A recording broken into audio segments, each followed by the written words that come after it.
नमस्कार, मैं देवांशु। आप देख रहे हैं लोक जागरण न्यूज। आज नामांकन की आखिरी दिन है और सूर्यगढ़ा नगर परिषद का जो वार्ड नंबर है और वार्ड प्रत्याशियों की जो संख्या बढ़ी है, हमें लगता है सबसे शिक्षित प्रत्याशियों में से एक सूर्यगढ़ा के चर्चित समाज सेवी डीपीएस स्कूल के मालिक अभिषेक आनंद ने आज वार्ड पद से पर्चा। अभिषेक जी, कैसा रहा नामांकन?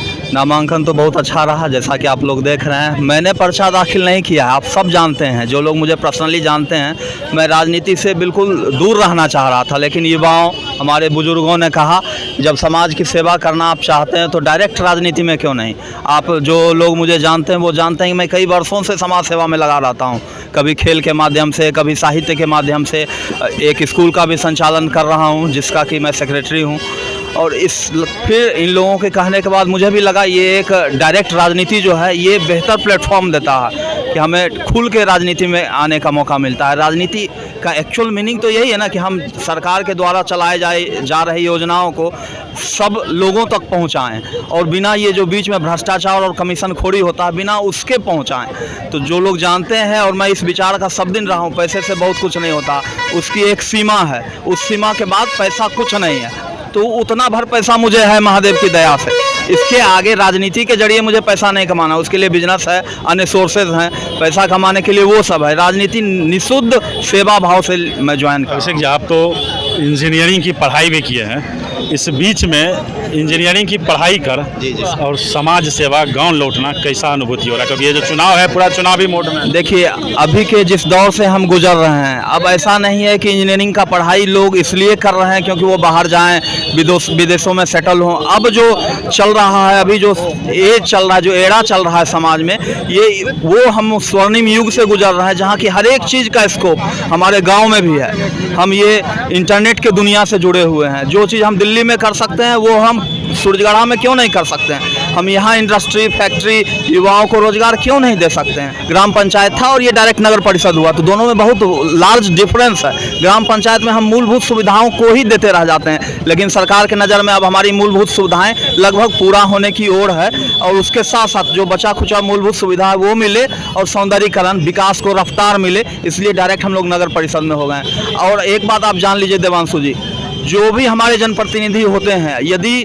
छोटे स्तर के हो या बड़े स्तर के, हमारे क्षेत्र के जनप्रतिनिधि ईमानदारी से काम करें तो निश्चित है कि उस क्षेत्र का विकास सही दिशा में होगा, युवाओं को सही मार्गदर्शन मिलेगा। क्योंकि हमारा नेता कैसा है भाई, तो चलिए आदर्श ऐसा हो जिसको हम फॉलो कर सकें। अब तो आप इंजीनियर भी हैं जी, नया क्या मिलेगा? वार्ड नंबर 14 ही है जी।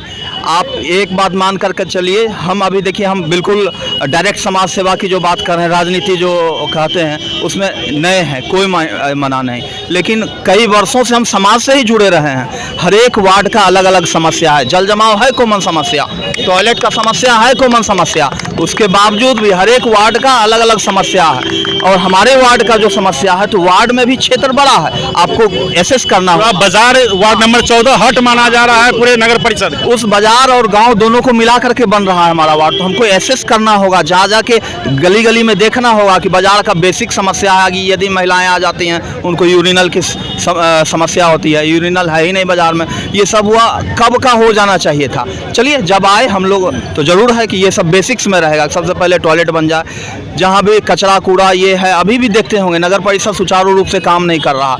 हम जहाँ रह रहे हैं, महात्मा गांधी कहे थे स्वच्छता देवत्व के निकटतम होता है। जहाँ हम होते हैं आसपास स्वच्छ रखना, सही ढंग से रखना। योजनाएं तो हैं, लूट खसोट तो जारी है, क्यों ना उसको सही ढंग से उतार दिया जाए जमीन पे। जी, जमीन पे उतार दिया जाए। सरकार जो पैसा दे रही है उसका सही यूटिलाइजेशन करके, हम जानते हैं हम पटना लेवल का चिल्ड्रन पार्क बना सकते हैं, या महिलाओं का पार्क बना सकते हैं। फील्ड भी उसी में आता है आपके वार्ड। मेरा व्यक्तिगत कई लोगों से पहले भी बात हुआ है कि आप जानते होंगे कि कुछ लोग कमेटी बना करके वहाँ हैं, उन लोगों से बात हुई थी कि क्यों ना महिला का पार्क बनाया जाए, क्यों ना चिल्ड्रन पार्क बनाया जाए। इसमें कुछ लगता नहीं है, केवल सोच का दिक्कत है। सोच ही नहीं है लोगों को कि हमारे यहाँ भी ये हो सकता। वोटर के लिए क्या अपील कीजिएगा विषय कि आप सबसे शिक्षित उम्मीदवार हैं 2600 वार्ड में? ये चलिए, शिक्षित तो कई भी होंगे, मेरा एक मानना है शिक्षा तो है ही, लेकिन सही मानसा उसके साथ जरूरी है। सही मेंटलिटी होना चाहिए कि हम जब आए हैं इस क्षेत्र में तो इसको अपना 100% दे सकें। जनता का जो अधिकार है उसको मिले, जो पैसा जनता के लिए आता है वो हमारे पेट को मोटा करने के लिए नहीं जाए, है ना। तो जनता को एक ही रिक्वेस्ट करना चाहेंगे, एक बार हमें भी मौका दीजिए और आप निश्चित रहिए कि आप इससे उदास नहीं होंगे। जो भी योजनाएं हैं आप तक योजना पहुंचेगी, आपको योजना को खोजना नहीं होगा, आपको जनप्रतिनिधि को नहीं खोजना होगा कि मेरा ये नहीं हुआ है, हमको इंदिरा आवास चाहिए और ये सब बेसिक समस्या। अभी भी इंदिरा आवास के लिए लोग लाइन लगाते हैं कि भाई हमको कुछ घूस ले लीजिए और पहले हमको दे दीजिए, वो सब नहीं होगा। जो इंदिरा आवास है या जो भी ऐसा ढेर सारा योजना, अभी सरकारी योजना है एकदम नियम से आपके तक, वो नियम से जनप्रतिनिधि आपके द्वार पे लेके पहुंचेगा कि हमारे पास ये फंड है, आपका समस्या वार्ड का, आपके मोहल्ले का क्या समस्या है। एक वार्ड में कई मोहल्ला है, कहीं जल जमाव बेसिक समस्या है, कहीं रोड बेसिक समस्या है, कहीं कुछ इस ढंग से हम लोग करके और आप सभी लोगों के सहयोग से बहुत अच्छा चलेगा यदि मुझे समर्थन मिला युवाओं का। देख लीजिए सबसे चर्चित प्रत्याशी अभिषेक आनंद को आप देख रहे थे। ये वार्ड नंबर 14 से आते हैं, सूर्यगढ़ा नगर परिषद का हट है वार्ड नंबर 14। ये सामान्य कोटि के लिए आरक्षित है और सबसे शिक्षित प्रत्याशियों में से एक अभिषेक आनंद ने पर्चा दाखिल किया है और सूर्यगढ़ा के चर्चित विद्यालय न्यू डीपीएस पब्लिक स्कूल के सचिव भी हैं। सोच लीजिए सूर्यगढ़ा नगर परिषद का चुनाव कितना रोचक होगा जब शिक्षित प्रत्याशी मैदान में आते हैं। ये चुनाव और दिलचस्प हो जाता है और जनता की जिम्मेवारी बढ़ जाती है कि शिक्षित प्रत्याशियों का साथ आपको देना है या नहीं देना है। जुड़े रहें लोक जागरण न्यूज के साथ। धन्यवाद।